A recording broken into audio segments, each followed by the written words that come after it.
Desde el comienzo de la historia de la humanidad, las nuevas ideas se han inspirado en la potente combinación que forman la curiosidad y la observación.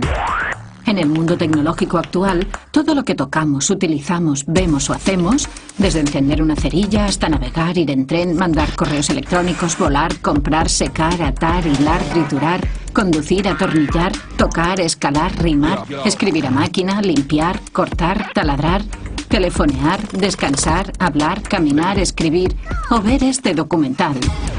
Es posible porque alguien en algún momento experimentó y transformó lo que era solo una idea en un instrumento útil y potente.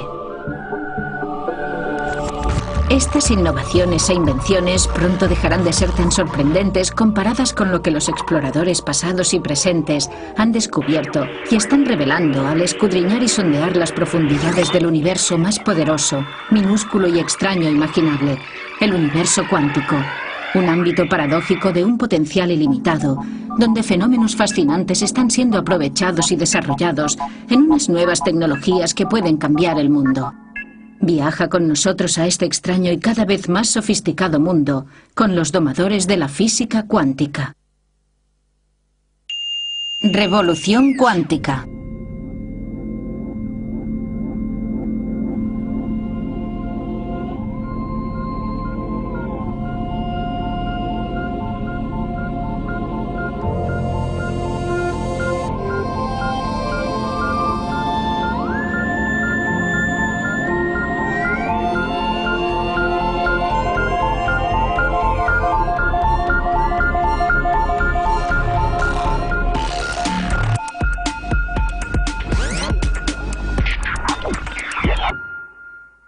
Los primeros indicios que tuvo la humanidad del universo cuántico aparecieron en 1900 con Max Planck, un físico brillante que trataba de averiguar por qué los objetos cambiaban de color al calentarse. Pero esperad un momento. Antes de llegar a la física cuántica tenemos que saber algo de la física clásica. Primero hubo un señor muy famoso llamado Newton que con unas pocas ecuaciones matemáticas de primer grado describió y predijo el movimiento de los planetas. Era una idea muy potente. Isaac Newton comprendió el poder de las matemáticas. Descubrió que no solo se pueden resumir un montón de hechos o de datos en una ecuación de primer grado, sino que además podemos utilizar estas ecuaciones para predecir el futuro. Lo que descubrió es que el mundo es fundamentalmente predecible. Después, James Clerk Maxwell demostró que la electricidad y el magnetismo también pueden resumirse con tan solo unas pocas ecuaciones matemáticas. Las ecuaciones de Maxwell tuvieron una tremenda repercusión en el desarrollo tecnológico del siglo pasado, el siglo XX. Todo lo que vemos a nuestro alrededor, la televisión, los teléfonos móviles y muchas de estas útiles herramientas tecnológicas que utilizamos diariamente, son el resultado de esta tremenda revolución que inició Maxwell. Entre Newton y Maxwell, los científicos pensaban que sabían cómo funcionaba el mundo real. Las cosas orbitaban las unas alrededor de las otras y casi todo lo que se transmitía, incluida la luz, se hacía en forma de ondas, como las que se ven cuando las gotas caen sobre el agua. A estas brillantes observaciones las llamaremos el mundo clásico, un mundo donde todo es previsible y resulta familiar, lo que nos lleva de nuevo Max Planck, que nos introdujo en la era cuántica, la del láser, de los discos compactos, los ordenadores y los dispositivos de comunicación personal. Pero Planck estudiaba algo que queda muy lejos de estos dispositivos futuristas. Lo que él trataba de descifrar era el misterio de por qué los objetos cambian de color al calentarse. Y os preguntaréis, ¿por qué alguien querría estudiar algo tan... tan... A nosotros nos puede resultar algo aburrido, pero para los físicos era muy interesante. Y si Max Planck no hubiera encontrado fascinante este tema aparentemente aburrido, puede que ahora no tuviéramos la física cuántica. Al igual que Isaac Newton había utilizado las leyes de la física clásica para describir el mundo familiar que le rodeaba, Planck también quería utilizar este método para entender por qué los objetos cambiaban de color al calentarse. Pero lo que descubrió fue que las leyes de la física clásica no funcionaban, la respuesta que daban no era válida, de modo que intentó aplicar un método completamente nuevo, un conjunto de hipótesis matemáticas nuevas, y funcionó, consiguió la respuesta correcta.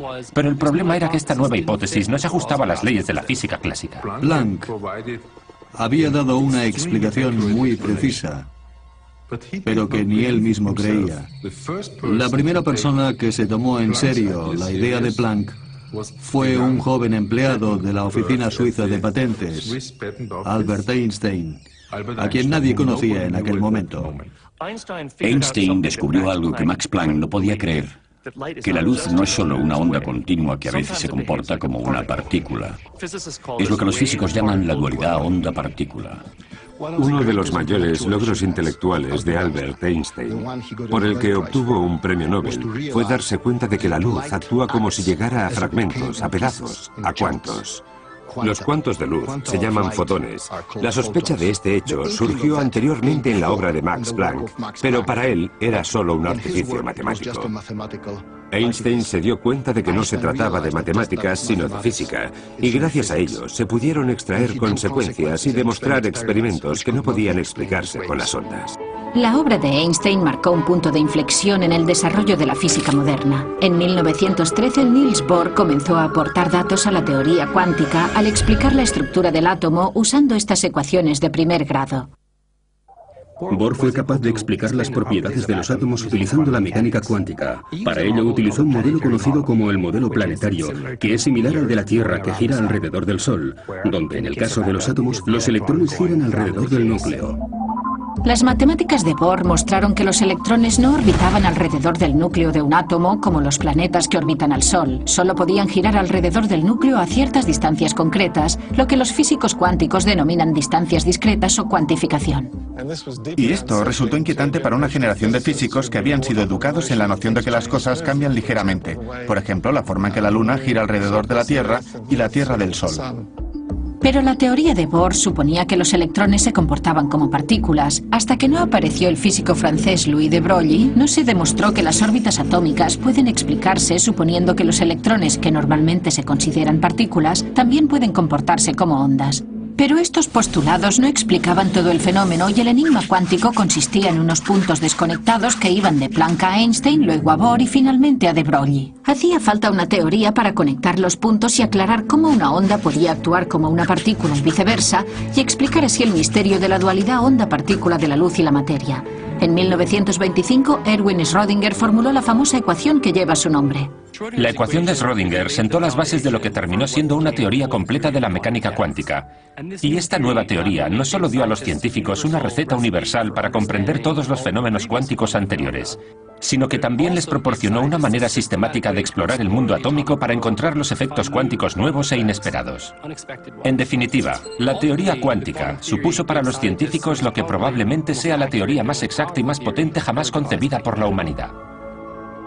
Si bien el descubrimiento de la teoría cuántica fue enormemente útil como herramienta científica e hizo posible muchas de las tecnologías de hoy en día, en realidad planteó más preguntas que respuestas. Muchas de estas preguntas las ilustra el famoso experimento de la doble rendija, que incluso hoy en día les acelera el pulso a los físicos. El experimento de la doble rendija es en realidad una metáfora para explicar la dualidad onda-partícula. En la física clásica tenemos ondas, como las sonoras o las electromagnéticas, y también tenemos partículas como las bolas de billar. Pero a partir de la mecánica cuántica, una partícula como un electrón a veces también puede comportarse como una onda. El experimento de la doble rendija es muy emocionante para los físicos y muy fascinante para todos los interesados por la mecánica cuántica, porque contiene la esencia de la mecánica cuántica.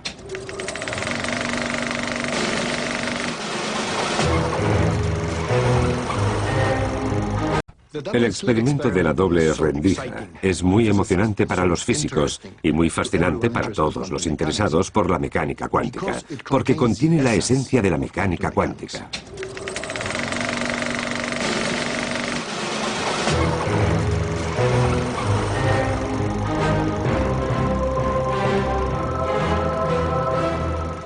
The double-slit experiment. A beam of electrons strikes a baffle with two narrow parallel slits in it, and then a streak.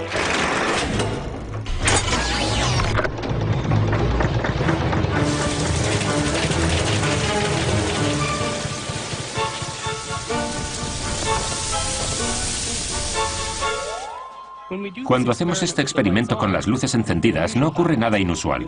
Los electrones forman el mismo patrón en la pantalla que se esperaría de una bolita de papel mascado, de un chicle o incluso de un tomate. Pero cuando apagamos las luces, sucede algo sorprendente.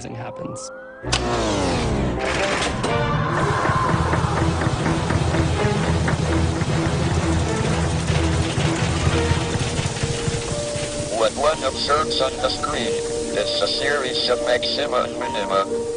Esta serie de máximos y mínimos se denomina patrón de interferencias. Los máximos son los sitios donde se acumulan los electrones. Los mínimos son los lugares que evitan. El patrón de interferencia es lo que esperaríamos ver al enviar ondas, no partículas, a través de la doble rendija.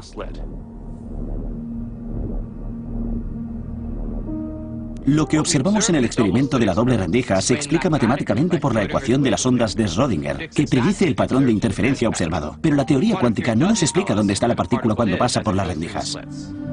The essential difference between classical and quantum physics is that in classical physics one can predict both the positions and the velocities of particles, whereas in quantum theory one can't predict either. ¿Por qué es diferente el patrón de la pantalla según esté la luz encendida o apagada? En la física clásica, estamos acostumbrados al universo que funciona independientemente de que nosotros lo entendamos o no. Podemos observarlo, pero nunca cambia. Funciona según sus propias normas. Pero este no es el caso de la mecánica cuántica, donde si observamos algo, cambia su comportamiento. Pero ¿cómo es posible que en el mundo cuántico, solo por medio de la observación, podamos afectar el modo de comportarse de algo? En nuestro día a día, observar solo significa mirar, es una actividad pasiva. Pero hay que recordar que la observación siempre requiere luz, y en el mundo cuántico la luz viene en fragmentos llamados fotones. Para verlo, vamos a apagar las luces del cine de nuevo y ver exactamente lo que quieren decir los científicos cuando usan las palabras observación y medición. Para observar cómo pasan los electrones por las dos rendijas, hay que arrojar luz sobre ellos, pero al hacerlo los fotones pueden causar que los electrones se comporten de un modo diferente. En este caso, los fotones hacen que los electrones se comporten como partículas, por lo que el patrón de interferencia en la pantalla desaparece. Y ahora que sabemos lo que pasa cuando las luces están encendidas, la pregunta es, ¿qué pasa cuando las luces están apagadas? Sobre esta cuestión los científicos tienen diferentes opiniones y algunas teorías impactantes. Del experimento de la doble rendija se desprende que mientras un objeto cuántico no se mide o no interacciona mucho con su entorno, por lo general no tiene una posición definida. Normalmente se distribuye en muchas posiciones, es lo que se denomina superposición cuántica. Los objetos cuánticos se comportan como si pudieran ser y pudieran hacer varias cosas al mismo tiempo. Los electrones pueden pasar por dos ranuras diferentes a la vez. Esto me recuerda a Yogi Berra, que dijo, cuando llego a una bifurcación en el camino, la cojo. Estas ideas radicales demostraron hasta qué punto las superposiciones cuánticas pusieron en tela de juicio la noción clásica de la realidad. Pero estas ideas inquietaron a muchos científicos, entre ellos a Erwin Schrödinger, quien se dio cuenta de que si se aplicaran las superposiciones al mundo cotidiano, darían lugar a predicciones extrañas. Para ilustrar este punto, concibió un experimento Gedanken. Un experimento Gedanken es un experimento mental, es decir, un experimento imaginario que nos permite centrarnos en alguna cuestión conceptual. Si realmente comprendemos una teoría, deberíamos ser capaces de decir lo que predice la teoría en cualquier tipo de situaciones, incluidas las que no se pueden llevar a cabo en un laboratorio. El famoso experimento mental de Schrödinger se conoce como el gato de Schrödinger. El gato de Schrödinger es una especie de parábola sobre la idea de la superposición cuántica.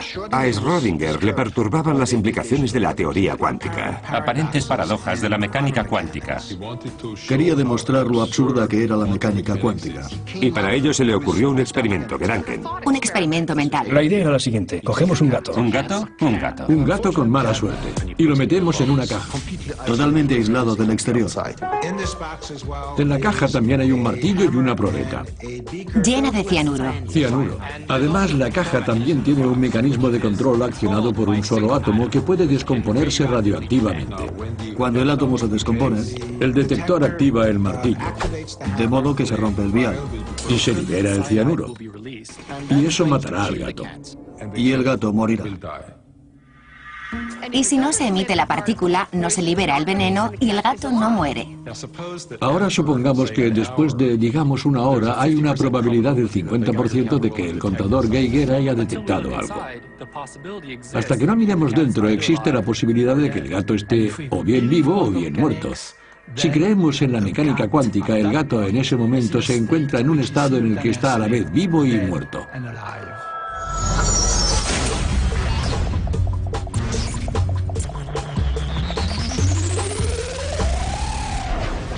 Lo que Schrödinger quería demostrar es que es absurdo pensar que el gato esté al mismo tiempo vivo y muerto solo porque sea descrito por una superposición.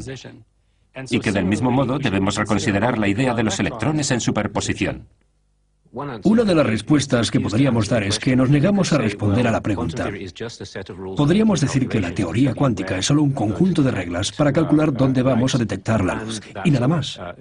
Es la escuela del cállate y calcula. Los físicos han dado todo tipo de respuestas, no hay un acuerdo general, y probablemente pasará mucho tiempo antes de que lleguen a uno. Ahora bien, mientras que los físicos pueden estar en desacuerdo acerca de si se debe tomar en serio la idea de que el gato está vivo y muerto a la vez, lo importante es que la superposición no se puede explicar en los términos de los conceptos clásicos, y eso es exactamente lo que hace que la mecánica cuántica sea tan intrigante. Al igual que a Schrödinger, a Einstein le seguía intrigando esta aparente paradoja. Einstein creía que se podría entender todo si se descubriera una teoría más exhaustiva, más completa. Para demostrarlo, se le ocurrió hacer un nuevo experimento Gedanken con sus colegas Boris Podolsky y Nathan Rosen en Princeton.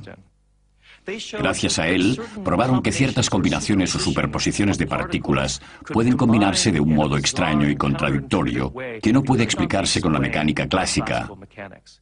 El resultado es lo que se llama la paradoja Einstein-Podolsky-Rosen o EPR. La tesis en sí resultaba difícil de entender para las personas de a pie y quizá incluso para los científicos. ¿Listo? Vale. En una teoría completa... Hay un elemento que corresponde a cada elemento de la realidad. Una condición suficiente para la realidad de una cantidad física. Es la posibilidad de predecirla con certeza sin perturbar el sistema. De modo que, o bien la descripción de la realidad proporcionada por la función de onda de la mecánica cuántica no es completa, o bien estas dos cantidades no pueden tener una realidad simultánea. Por lo tanto, la conclusión a la que llegamos es que la descripción de la realidad proporcionada por una función de onda no es completa.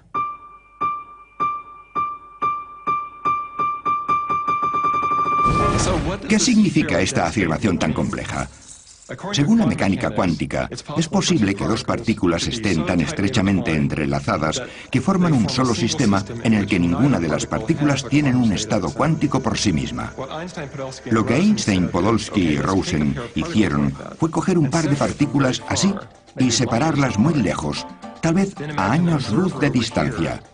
Luego, imaginemos que aquí hay un observador midiendo la partícula A, dándole así un estado que no tenía antes. La idea clave es que al realizar la medición, también se está determinando el estado de la partícula B, un estado que, según la mecánica cuántica estándar, no existía previamente. Para Einstein esto era imposible. ¿Cómo era posible que medir una cosa aquí afectara? ¿Cómo era posible que medir una cosa aquí afectara instantáneamente a algo que está a años luz de distancia? De modo que él y sus colaboradores concluyeron que el estado de la partícula B debía existir con anterioridad y que, por lo tanto, la mecánica cuántica estaba incompleta. La idea de medir una cosa aquí y que cambie algo que está muy lejos es lo que Einstein llamaría una espeluznante acción a distancia. Einstein creía que el mundo debía ser reconocible a la larga, que ahí fuera tenía que haber una realidad, y eso desafiaba la mecánica cuántica. Así no funcionaba. A Einstein no le gustaba esa idea que provocó su famoso comentario: Dios no juega los dados con el universo. Muchos de los físicos cuánticos iniciales, Einstein incluido, esperaban que una teoría más exhaustiva estuviera libre de las aparentes contradicciones de la mecánica cuántica. Algunos científicos incluso tenían la esperanza de que los elementos cuánticos extraños desaparecieran. Después de que Einstein introdujera en 1935 el concepto de lo que llamó espeluznante acción a distancia, fue el físico austríaco Erwin Schrödinger quien denominó este fenómeno en alemán Verschränkung, entrelazamiento en español. La cuestión es que Verschränkung es la mejor manera de llamarlo. Verschränkung es algo como esto, una conexión muy fuerte y bien definida, mientras que entrelazamiento suena a lazos, a algo no muy bien definido. Imaginémonos dos partículas entrelazadas como si fueran un par de bailarinas. Si las bailarinas no pueden verse o hablarse mientras bailan, es posible, aunque difícil, que vayan totalmente sincronizadas. Pueden hacerlo solo si han ensayado antes y saben cuáles son los movimientos que hay que hacer en cada momento.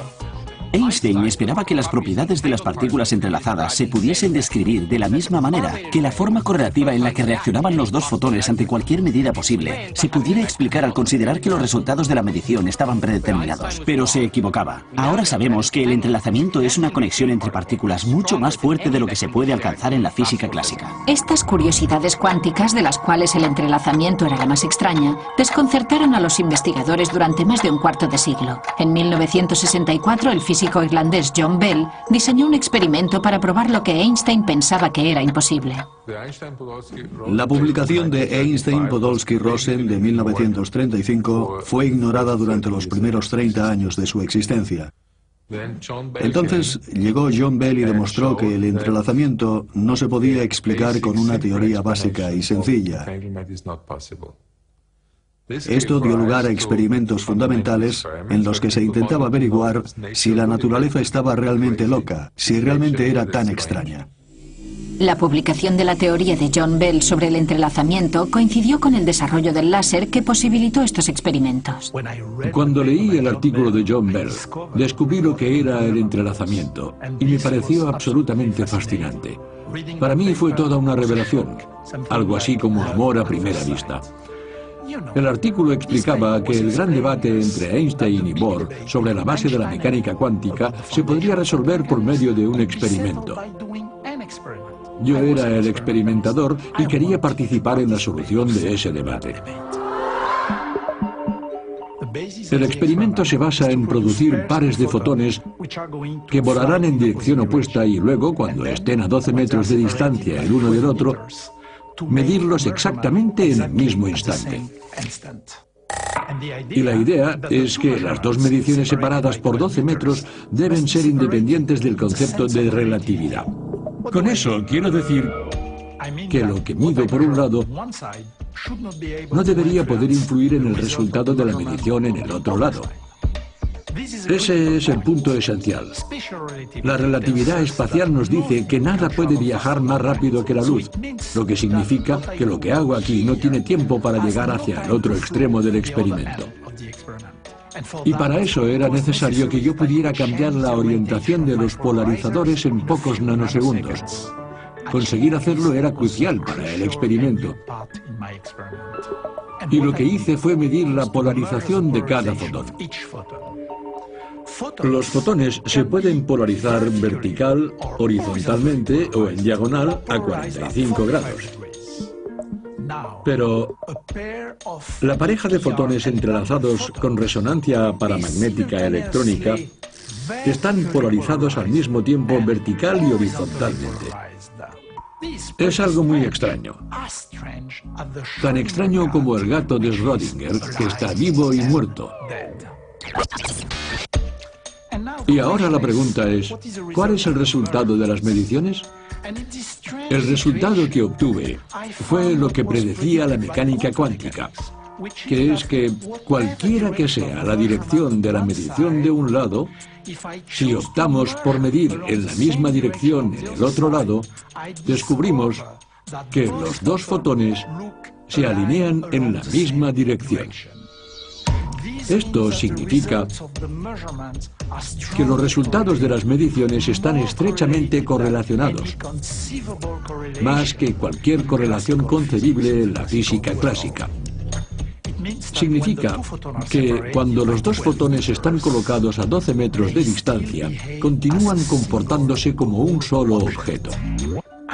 Einstein pensaba que eso no era posible porque significaría que hay una especie de espeluznante acción a distancia entre los dos objetos. Pero si queremos comprender el resultado del experimento, tiene que entrar en juego la espeluznante acción a distancia. Einstein never really understood the fundamental difference between classical and quantum theory. That is why he found it so difficult to accept things like the uncertainty principle. But quantum theory agrees with observation. God really does play dice with the universe. Antes de que llegaran John Bell primero y Alain Aspect después, lo único que podíamos hacer era discutir sobre la rareza de la mecánica cuántica. La ecuación de Schrödinger nos dice que un gato puede estar tanto vivo como muerto, y nadie sabe lo que eso significa, simplemente es extraño. Y estos argumentos se prolongaron durante décadas. Lo que hizo John Bell fue añadir algo de matemáticas y algunas cantidades al fenómeno cuántico, y lo que hizo Alain Aspect fue verificar esas mediciones en el laboratorio. Así pues, entre John Bell y Alain Aspect fuimos capaces de medir el extraño fenómeno de la mecánica cuántica. Los experimentos de Alain Aspect establecían que esos efectos cuánticos eran reales, aunque no quedaba claro cómo encontrarles el sentido con nuestro modo habitual de pensar. Lo que es más notable es que estos experimentos llevaron a una generación de científicos a preguntarse cómo pueden sernos de utilidad estas extrañas características cuánticas. La mecánica cuántica nos da una descripción increíblemente precisa de la conducta de la luz y de la materia. Este descubrimiento ayudó a los científicos e ingenieros del siglo XX a desarrollar todo tipo de tecnologías, como por ejemplo el láser y el transistor, que son el núcleo de nuestro mundo electrónico. Estos dispositivos cuánticos a una escala relativamente grande funcionan sin mostrar de un modo explícito los aspectos extraños de la mecánica cuántica. Estas tecnologías que nos resultan tan familiares son producto de la primera revolución cuántica. Pero ahora ha llegado una segunda revolución cuántica gracias a dos acontecimientos importantes. El primero es la capacidad tecnológica de controlar directamente la rareza del mundo cuántico, incluidas la superposición y el entrelazamiento. Y el segundo es el nacimiento de la era de la información. Así que aquí viene la información cuántica, o la IQ si estamos enviando un SMS. Lo que me hizo pensar en la información cuántica fue que en 1985 leí un artículo del físico estadounidense Richard Feynman, en el que hablaba de la posibilidad de que los ordenadores operaran sobre principios cuánticos. Fue algo totalmente revelador. Porque hasta aquel momento yo estaba más acostumbrado a pensar en la información en términos muy abstractos. En el mundo cotidiano nos resulta difícil separar la idea de la información del contenido y el significado. Pero podemos hacernos una idea de por qué la información es física, si pensamos, por ejemplo, lo que haríamos si se nos pidiera que señaláramos una información. Siempre señalaríamos un pedazo de papel con algunas notas, aunque también una fibra óptica o un disco duro. En el caso del disco duro, vemos que la información tiene realmente un contenido físico. Si queremos guardar información en, digamos, un disco duro de 100 gigabytes, tenemos que pagar un dinero. Tenemos que ir a comprarlo. Si queremos guardar información en, digamos, un disco duro de 100 gigabytes, tenemos que pagar un dinero. Tenemos que ir a comprarlo. El hecho de que haya una cantidad física por la cual pagas un dinero nos dice que en realidad la información es física. Por ejemplo, yo estoy hablando con vosotros ahora y la información se transmite mediante el sonido. Podría escribir una carta y la información se almacena en forma de tinta y de marcas sobre el papel. Una vez entendemos que la información es física, empezamos a preguntarnos si las leyes de la física limitan el modo en el que se procesa la información. O en el caso de la física cuántica nos proporciona un mecanismo completamente nuevo para procesar y comunicar la información. Información. Esto es la información y su uso adecuado puede traer una nueva dignidad a la humanidad. Ahora estaréis pensando, ¿información clásica? ¿Información cuántica? ¿Hay alguna diferencia? Sí que la hay, y todo empieza con el humilde bit. El bit es la unidad básica de la información clásica, que se encapsula en un sistema físico que puede tener dos estados, ya sea encendido o apagado, cargado o descargado, que está aquí o allí, o en términos matemáticos, un 0 o un 1. En el mundo cuántico tenemos bits cuánticos o qubits, y estos qubits pueden estar superpuestos y estar en 0 y en 1 al mismo tiempo. Es la capacidad de manipular el mundo a ese nivel de fenómeno cuántico de las superposiciones cuánticas, lo que nos permite realizar tareas computacionales en la mecánica cuántica que son imposibles o por lo menos muy difíciles por medio de ordenadores convencionales. Nuestras tecnologías se están acercando ya a los límites de la información cuántica, y los transistores se están acercando al tamaño de un bit cuántico o qubit. Esto es lo que llamamos la ley de Moore. en honor al fundador de Intel, que predijo hace 20 años que esto ocurriría. Y de hecho, en el transcurso de los próximos 20 años, se espera que los transistores, que son el corazón de nuestros dispositivos informáticos, alcancen el tamaño de un solo átomo. La segunda revolución cuántica consiste hoy en día en ser capaces de manipular sistemas cuánticos individuales, moléculas individuales, átomos individuales o, en mi caso, fotones individuales. Hasta ahora, después de la primera revolución cuántica, hemos sido capaces de manipular conjuntos. Por ejemplo, un láser produce miles de millones de fotones, no fotones individuales, sino miles de millones. Y hoy, el hecho de que se puedan manipular y dominar cuantos individuales, como los llamamos, abre toda una nueva era de desarrollo tecnológico. Uno de los primeros logros de esta segunda revolución cuántica es la capacidad de los físicos de construir herramientas increíblemente precisas como un reloj atómico, el dispositivo para medir el tiempo más preciso del mundo. Actualmente, la precisión de los relojes atómicos es tal que si fabricáramos un reloj y lo dejáramos funcionando durante 60 millones de años, no perdería más de un segundo. Y resulta que la precisión y el control cuántico que podemos conseguir con los átomos que utilizamos para los relojes atómicos es también la base de los qubits. Si podemos controlar qubits individuales, tendremos un reloj impresionante. Si además los juntamos y controlamos las interacciones de cientos de ellos a la vez, no solo tenemos un reloj cuántico mayor, sino que además creamos un ordenador cuántico, posiblemente la invención más importante de nuestro tiempo. La informática cuántica puede considerarse una revolución en la teoría de la informática. Nosotros creemos que los ordenadores cuánticos podrán realizar ciertas tareas exponencialmente más rápido que los ordenadores clásicos. ¿Y por qué? Existe una tesis fundamental en la informática llamada la tesis de Church-Turing, que dice que todos los ordenadores normales clásicos son esencialmente equivalentes. No es que trabajen exactamente a la misma velocidad, pero sí que actúan siguiendo las mismas normas. Se comportan de manera similar. Si intentamos realizar alguna tarea con, por ejemplo, un portátil, y luego intentamos hacer lo mismo con otro ordenador, se comportan más o menos igual. La computación cuántica es completamente diferente. No funciona igual. Quantum computers are based on the fact that the quantum state of a computer memory contains much more information than its classical description. El ordenador cuántico también será diferente en el sentido de que manipulará y almacenará bits cuánticos en vez de bits clásicos. Los bits clásicos pueden tener dos estados, 0 o 1. Los bits cuánticos pueden tener muchos estados. Y esta nueva variedad de posibilidades conduce a nuevos fenómenos tales como el entrelazamiento y la interferencia. Creemos que eso es lo que puede dar a un ordenador cuántico toda su potencia, estos nuevos fenómenos. Pero exactamente cuánta potencia más y con qué fin.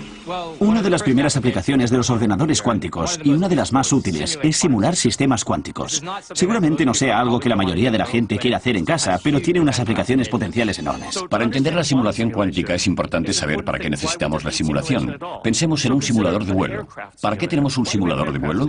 El simulador de vuelo es una caja que tiene un volante, una palanca, un cuadro de instrumentos, etc., y que se mueve hacia adelante y hacia atrás, arriba y abajo. Con él podemos simular el aterrizaje de un 747. ¿Y para qué lo queremos? Pues porque no queremos que nadie coja un 747 de verdad y lo aterrice hasta que no haya aprendido a manejarlo. ¿Me explico? Pues la simulación cuántica es lo mismo. Tenemos algunas moléculas grandes y complejas, como si fuera un 747 de moléculas, algo enorme, que tiene un comportamiento cuántico extraño y queremos saber qué hacer con él, pero no sabemos cómo controlarlo. No sabemos cómo obligarlo a hacer lo que queremos, así que lo que hacemos es simularlo con un ordenador cuántico. Por ejemplo, un ordenador cuántico podría ayudar a diseñar nuevos superconductores para que los trenes funcionen con levitación magnética, o nuevos medicamentos para tratar enfermedades. Podría ayudar a simular los átomos del medicamento para decirnos cómo se hace y cómo interactuará con otras sustancias químicas. Para los físicos, los químicos y los biólogos, todo esto es muy importante. La química de los átomos, el comportamiento de los materiales, todo dependerá de la mecánica cuántica y un ordenador cuántico puede simularlo a la perfección. Hay otros que prevén que las tecnologías cuánticas tendrán un papel diferente.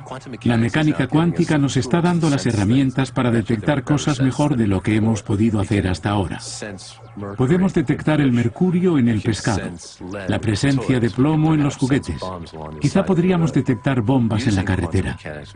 Con la mecánica cuántica podemos fabricar detectores más potentes, más precisos, más sensibles.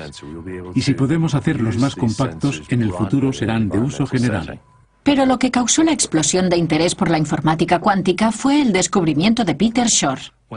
Lo que hice fue demostrar que si se pudiera construir un ordenador cuántico, que es un ordenador hipotético que nadie ha logrado construir aún, sin embargo se podría utilizar para la factorización de números grandes. Si tenemos dos números, pongamos el 3 y el 5, y los multiplicamos, obtenemos el número 15. La factorización es el proceso inverso. Empezamos con el número 15 y queremos descomponerlo y decir que es, por ejemplo, 3 veces 5. Con el 15 es muy fácil, se puede hacer de cabeza, pero supongamos que cogemos dos números de 200 dígitos. Con mucha paciencia y un papel y un boli, podríamos multiplicarlos para conseguir un número de 400 dígitos, aunque los ordenadores lo hacen en un santiamén. Pero si cogiéramos el número de 400 dígitos y tuviéramos que encontrar los dos números de 200 dígitos que se han tenido que multiplicar para obtenerlo, no creo que pudiéramos hacerlo. Ni siquiera puede hacerlo el ordenador más potente del mundo. Es un problema imposible de resolver. El problema de la factorización se utiliza para codificar la mayoría de los mensajes secretos importantes que se envían hoy en día. Funciona de la siguiente manera. Cuando compramos algo a través de Internet, nuestro ordenador multiplica dos números de 200 dígitos para conseguir el número de 400 dígitos. De modo que si sabemos ese número de 400 dígitos, podemos codificar lo que queramos. Pero para decodificarlo, necesitamos saber los dos números de 200 dígitos y nadie puede extraerlos del número de 400 dígitos porque el problema de la factorización es casi imposible de resolver. El descubrimiento de Shor fue muy inquietante, porque básicamente lo que venía a decir era, dame un ordenador cuántico y podré craquear el método más común y más importante de codificar información secreta. Los gobiernos se toman la creación de un ordenador cuántico muy en serio. Es una amenaza. Puede descifrar muchos de los códigos de cifrado que se utilizan hoy en día, incluidos los utilizados en los satélites, en los bancos y en las tarjetas. Es una amenaza. Puede descifrar muchos de los códigos de cifrado que se utilizan hoy en día, incluidos los utilizados en los satélites, en los bancos y en las tarjetas de crédito para proteger las comunicaciones. Pero así como los físicos teóricos vieron que un ordenador cuántico podría descifrar mensajes secretos, también se dieron cuenta de que los efectos cuánticos podrían utilizarse para crear los códigos más secretos del mundo, los códigos cuánticos, y proporcionar así un modo extremadamente secreto de mantener la información privada. En la criptografía clásica, por lo general se parte del supuesto de que el sistema es seguro porque el supuesto espía, no puede resolver un problema computacional difícil. La criptografía cuántica funciona sobre un principio diferente. Es imposible descifrar un código criptográfico cuántico si no se violan las leyes de la física. Con la criptografía cuántica es imposible espiar durante la transmisión sin ser detectado. Es lo que podríamos llamar el efecto del observador ruidoso. Es como cuando estás en una fiesta y escuchas la conversación de la pareja de al lado. Ellos saben, sin mirar siquiera, que los estás escuchando. La criptografía cuántica ya se está utilizando a un alto nivel para asegurar los resultados de las elecciones de Suiza. En este laboratorio hemos desarrollado la tecnología básica de la criptografía cuántica. Lo que asegura la criptografía cuántica es el enlace de fibra óptica que conecta el lugar en que se encuentran las papeletas con el lugar donde se encuentran los ordenadores del Estado. Y esa ha sido la primera aplicación pública y material de la información cuántica. La criptografía cuántica es solo una de las muchas potentes herramientas cuánticas que se están desarrollando e instalando en este momento. Pero la aplicación más fantástica y asombrosa es un fenómeno llamado la teletransportación cuántica. La teletransportación cuántica no tendrá nada que ver con lo que vemos en la ciencia ficción, porque de hecho no se transmite materia de un punto a otro. Lo que se transmite es la información cuántica. La teletransportación cuántica se hace posible gracias al entrelazamiento. Se utiliza el entrelazamiento de dos fotones para transmitir la información de uno hacia el otro. En 2004 hicimos un experimento de teletransportación cuántica a través del río Danubio. Colocamos un cable de fibra de vidrio que iba de una orilla a otra, separadas por una distancia de 600 metros. La fibra cruzaba el río a través de una alcantarilla, por lo que lo llamamos el experimento del tercer hombre, en referencia a la película El tercer hombre que se rodó en las alcantarillas de Viena, interpretado por Orson Welles. Esta es la única película donde la música la interpreta una cítara. Creamos estos fotones entrelazados arrojando un láser muy potente en un cristal especial, que hace que un fotón de alta energía pueda descomponerse en dos fotones de baja energía que luego se entrelazan. Enviamos uno de los fotones hacia el otro lado del río y el otro lo mantenemos en el sitio. Este fotón se encuentra con el tercero, el que será teletransportado. Al entrelazar estos dos, las propiedades cuánticas del tercero se transfieren a la partícula del otro lado del río y termina la teletransportación. La teletransportación cuántica es una de las manifestaciones más bonitas del entrelazamiento. Con la teletransportación cuántica tenemos algo, el estado cuántico o la estructura esencial de la materia, que desaparece en un lado y vuelve a aparecer en el otro lado sin ni siquiera existir entre medio. Pero el experimento de 2004 es Schnee von gestern, que quiere decir nieve de ayer. Algo pasado. A la larga queremos llegar hasta los satélites y establecer la comunicación cuántica a escala mundial. Ahora conocemos el poder de la información cuántica, pero ¿qué se necesita para aprovechar al máximo el potencial de esta tecnología? ¿Qué hace falta para construir un ordenador cuántico? The principles of quantum computing are well understood. It is only their implementation in practice that is difficult.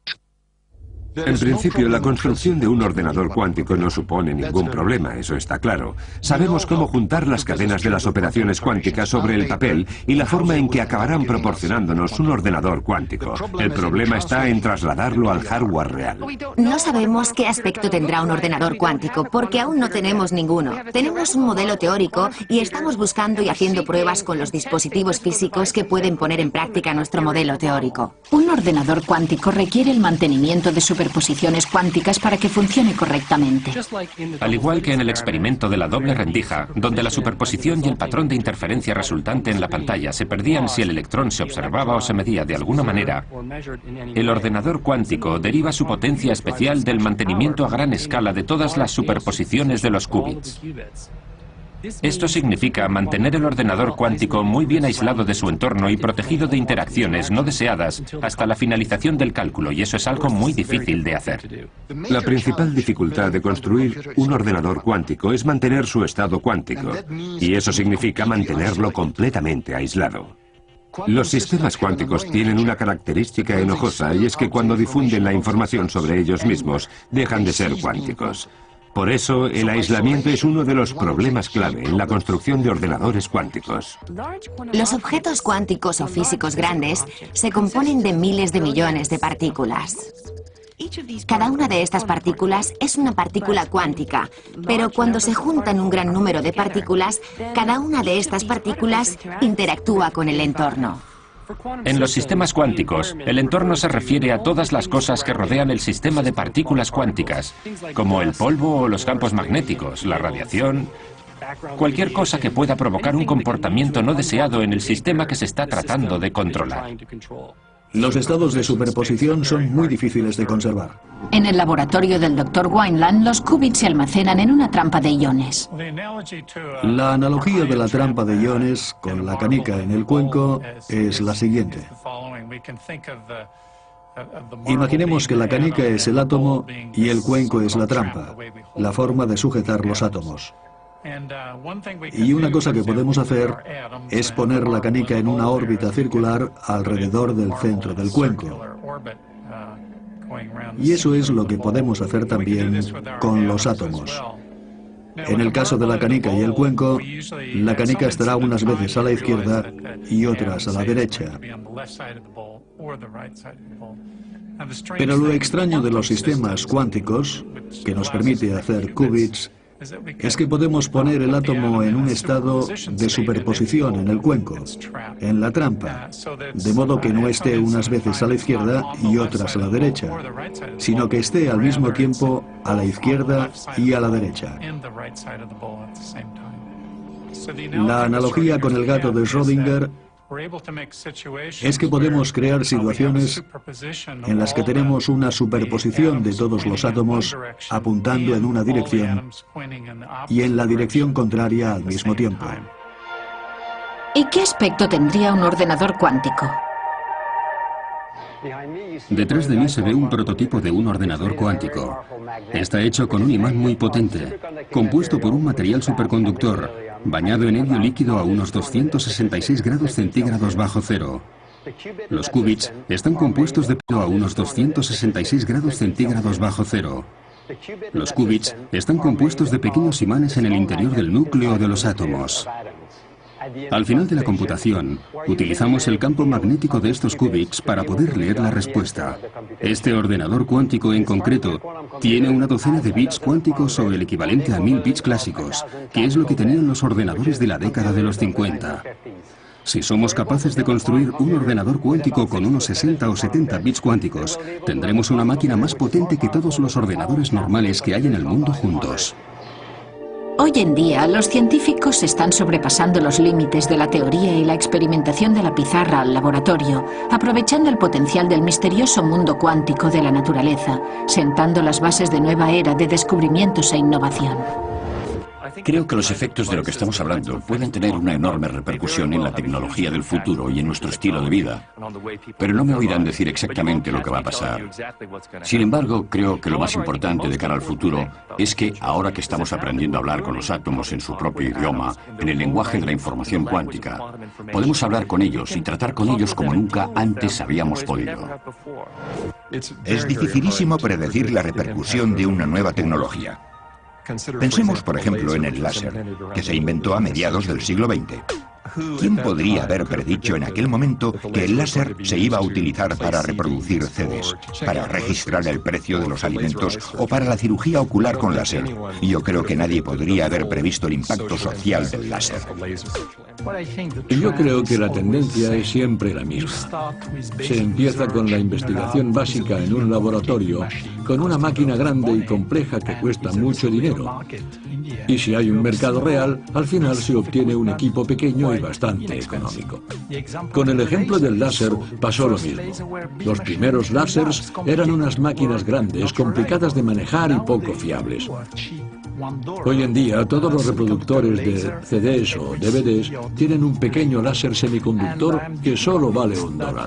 Estoy totalmente convencido de que si los fotones, ya sean simples o entrelazados, tienen una aplicación real y un mercado, será posible hacerlos muy pequeños y baratos. En los años 50, los primeros ordenadores clásicos se hacían con finalidades muy concretas y aburridas, visto desde la perspectiva actual. El presidente de IBM llegó a decir en algún momento: "No creo que se vayan a vender más de un puñado de computadoras en todo el mundo". Nadie pudo prever que ahora podríamos estar esperando al autobús y hablando con un amigo al otro lado del mundo, buscando dónde poder comprar una pizza, viendo una película. Nos ha cambiado la vida. Sé que la informática cuántica es potente, nos abre todo un mundo nuevo para observar el universo y buscar información, y no tengo ni idea de cómo cambiará eso el mundo dentro de 20 o 30 años. Una oportunidad maravillosa de transformar la manera de funcionar la sociedad es utilizar líneas de transmisión superconductoras como eje para la transmisión de energía. Si podemos utilizar este efecto mecánico cuántico, que se puede utilizar, está comprobado, si podemos utilizarlo a gran escala para transmitir energía a través del continente, podríamos tener fuentes de energía renovable más eficaces, fáciles de diseñar y transmitir la energía allí donde se necesite. Espero que esto suceda pronto. De hecho, podría ocurrir muy pronto. Es verdad que la mecánica cuántica es muy extraña, pero también lo era la capacidad de volar de los humanos antes de que descubriéramos cómo construir aviones y cohetes para contrarrestar los efectos de la gravedad. Ahora estamos despegando hacia el futuro de la cuántica. Si entendemos cómo se comportan los átomos y las partículas elementales al nivel más íntimo y hablamos su mismo idioma, podremos domar esos cuantos salvajes. Podremos colaborar con ellos para construir nuevas formas de procesar la información, nuevas formas de informática y de comunicación que transformarán nuestras vidas de una manera radical. Esta manera de ver el mundo, de comprenderlo a la escala de la información cuántica, tiene el potencial de transformar cualquier tecnología que poseamos. Y transformándola y aprendiendo a hablar con esos átomos y partículas elementales, encontraremos nuestro sitio en el mundo cuántico.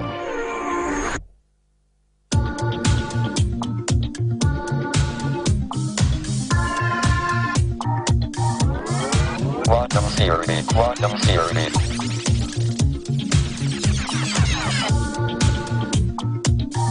Quantum terrors.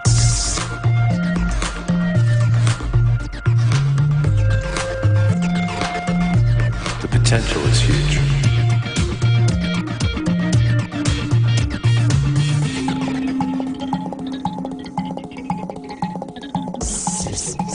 Instantaneous,